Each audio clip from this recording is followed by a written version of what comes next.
गुरनाम सिंह नाम मेरा, तहसील जीरा, पिंड बनाला पुराना, जिला फिरोजपुर।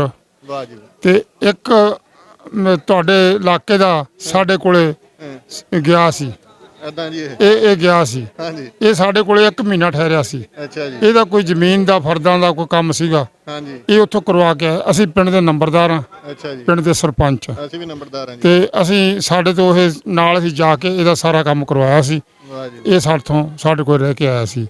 ਤੇ ਚੰਨਪੀਰ ਕਾਦਰੀ ਸਾਡੇ ਅਹਿਮਦ ਵਾਲਦ ਮੁਹੰਮਦ ਯਕੂਬ ਨਾਮ ਆ ਜੀ ਇਹਨਾਂ ਦਾ। ਹਾਂਜੀ, ਤੇ ਮੈਂ ਨਾਂ ਨਹੀਂ ਜਾਣਦਾ, ਮੈਂ ਚਿੱਠੀ ਨਾਲ ਲੈ ਕੇ ਆਇਆ। ਸਨ 85 ਚ ਮੇਰੇ ਕੋਲ ਗਏ ਸੀ, ਉਹਦੀ ਮੈਂ ਚਿੱਠੀ ਸਾਂਭ ਕੇ ਰੱਖੀ ਬੈਠਾ। ਘੁੰਮਣ ਜੱਟ ਸੀ ਇਹ। ਹਾਂਜੀ, ਹਾਂ ਜੀ ਤੇ ਚੰਨਪੀਰ ਕਾਦਰੀ ਵਾਹ ਜੀ ਇੱਥੋਂ ਦੇ ਸੰਤ ਹੋਏ ਆ। ਇਹ ਕਿਦੋਂ ਦੀ ਸਾਂਭੀ ਹੋਈ ਹੈ ਜੀ? ਇਹ ਸਨ 85 ਸਾਂਭੀ ਹੋਈ ਆ ਜੀ ਮੇਰੀ। ਆ ਵੇਖੋ ਪਿੱਛੋਂ। ਕੈਮਰਾਮੈਨ ਸਾਹਿਬ, ਆ ਕੈਮਰਾਮੈਨ ਸਾਡਾ ਤੁਹਾਨੂੰ ਦਿਖਾ ਸਕੇ ਜੀ ਕਿ 1985 ਦੀ ਸਾਂਭੀ ਹੋਈ ਚਿੱਠੀ ਹੈ। ਜਿਹੜੇ ਕੋਈ ਅਬਦੁਲ ਗਨੀ ਸਾਹਿਬ ਘੁੰਮਣ ਜੱਟ ਜਿਹੜੇ ਆ ਇਧਰੋਂ ਗਏ ਸੀਗੇ ਪਾਕਿਸਤਾਨ 'ਚ 1985 'ਚ ਆਪਣੀ ਜ਼ਮੀਨ ਦੇ ਰੋਲੇ 'ਚ।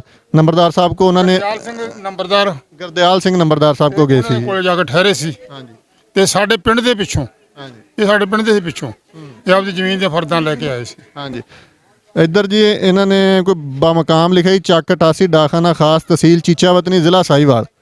ਇਹ ਇਹਨਾਂ ਦਾ ਇੱਧਰ ਸੀਗਾ। ਜੇ ਹੁਣ ਵੀ ਕਿਤੇ ਵੀਡੀਓ ਦੇਖਣ ਤੇ ਕੰਟੈਕਟ ਕਰਨ ਬਜ਼ੁਰਗਾਂ ਨਾਲ, ਅਸੀਂ ਕੰਟੈਕਟ ਕਰਵਾ ਦਾਂਗੇ ਜੀ ਇਹਨਾਂ ਦਾ। ਹਾਂਜੀ, ਟੈਲੀਫੋਨ ਨੰਬਰ ਵੀ ਤੁਹਾਨੂੰ ਦੇ ਦਾਂਗੇ ਜੀ। ਸਰਦਾਰ ਸਾਹਿਬ ਆ ਰਹਾ ਹੈ ਇਸਕਾ ਨਾਮ। ਅੱਛਾ ਜੀ, ਆ ਸਾਰਾ ਕੁਝ ਲਿਖਿਆ ਜੀ ਉਹਨਾਂ ਨੇ। ਇਹ ਚਿੱਠੀ ਜ਼ਰੂਰ ਪਹੁੰਚਣੀ ਚਾਹੀਦੀ ਹੈ ਜੀ, ਉਹਨਾਂ ਲੋਕਾਂ ਨੂੰ ਜ਼ਰੂਰ ਆਪਸ 'ਚ ਮਿਲਣਾ ਚਾਹੀਦਾ ਜਿਹੜੇ ਗਏ ਸੀਗੇ ਜੀ। ਚੱਕ 88 ਦੇ ਡਾਖਾਨਾ ਖਾਸ ਤਹਿਸੀਲ ਚੀਚਾਵਤਨੀ ਜ਼ਿਲ੍ਹਾ ਸਾਹੀਵਾਲ।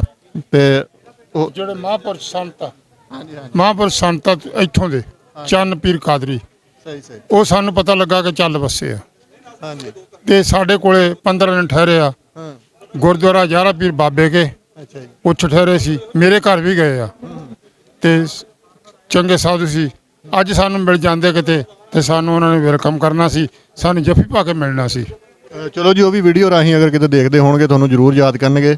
ਜੇ ਕਿਤੇ ਨੈਕਸਟ ਤੁਹਾਡਾ ਗੇੜਾ ਲੱਗਿਆ ਜ਼ਰੂਰ ਉਹ ਵੀ ਤੁਹਾਨੂੰ ਵੈਲਕਮ ਕਰਨਗੇ। ਬਾਕੀ ਪਾਕਿਸਤਾਨੀ ਆਵਾਮ ਹੋਰ ਕਿੱਦਾਂ ਵੈਲਕਮ ਕਰ ਰਹੀ ਹੈ? ਉਹਨਾਂ ਨੂੰ ਘਾਟ ਮਹਿਸੂਸ ਹੋ ਰਹੀ ਹੈ? ਬਹੁਤ ਵਧੀਆ ਜੀ, ਸਾਨੂੰ ਬਹੁਤ ਵੈਲਕਮ ਕੀਤਾ। ਜਿੰਨਾ ਇੱਥੋਂ ਦੀ ਮੀਡੀਆ ਨੇ ਸਾਨੂੰ ਵਧੀਆ ਮੰਨਿਆ, ਸਮੋਸ ਕੀਤਾ।